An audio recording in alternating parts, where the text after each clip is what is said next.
kwa la 5 hili litafanyika Arusha kama ulivyosema, na ni mahususi kwa ajili ya vyombo vya habari vyote vinavyorusha matangazo yake kutumia lugha adhimu, lugha aushi ya Kiswahili hapa ndani na hata nje ya bara la Afrika. Kwa hiyo popote ambapo kuna idhaa inayotumia Kiswahili katika kurusha matangazo, huu ni wakati wa wote kukutanika pamoja na kujadiliana kuhusiana na mambo mbalimbali ambayo yanahusiana na utangazaji kwa lugha ya Kiswahili.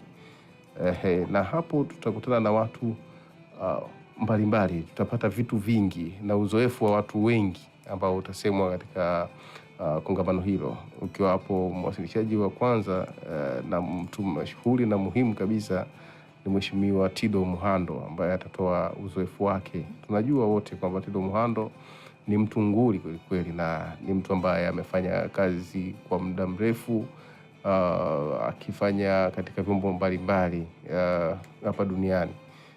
Kwa hiyo atakuwa na uzoefu mkubwa. Tunasema nyani mzee amekwepa mishare mingi.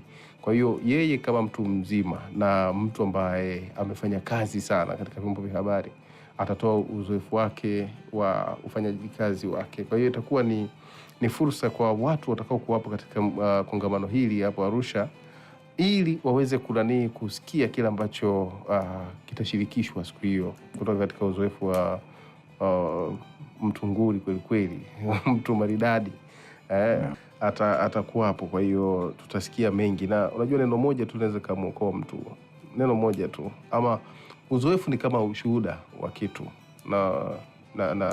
na kama kupitishwa katika njia ambayo mtu mmoja amepita, lakini sasa anatupa kuiona, anatuletea karibu tuone kama picha jongefu fulani hivi kwenye akili zetu. Najua mazungumzo unayokuwa unasema ni kama unaleta picha kwenye akili za wasikilizaji. Kwa hiyo watu watasikia, watajua. Kuna wale ambao watakuwa na haja ya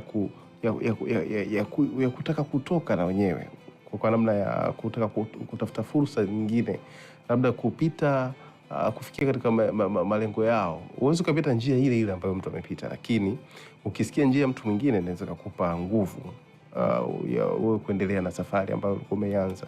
Au kama ulikuwa unaanza kukata tamaa katika safari yako, unaweza kuanzisha tena ile ari mpya ya kutaka kwenda mbele zaidi, kwa sababu kutakuwa na watu wengi washiriki. Watakuwa hapo wanafunzi wa vyombo vya habari, watu wa habari watakuwa hapo pale, lakini watakuwa hapo wanahabari chipukizi na wanahabari wakongwe, watakuwa hapo maafisa habari kutoka katika wizara mbalimbali ama taasisi mbalimbali za serikali na zisizo serikali. Kutakuwa na watu na wadau wengine tu wa Kiswahili, watakuwa hapo wengi. Kwa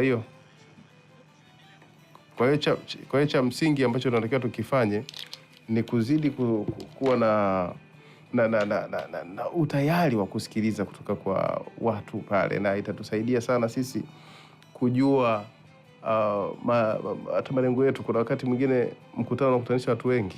Ukifika pale unaweza kukutana na mtu ambaye mawazo yake na mawazo yako yataendana na mtafanya vitu vingine au mtaanzisha jambo jipya.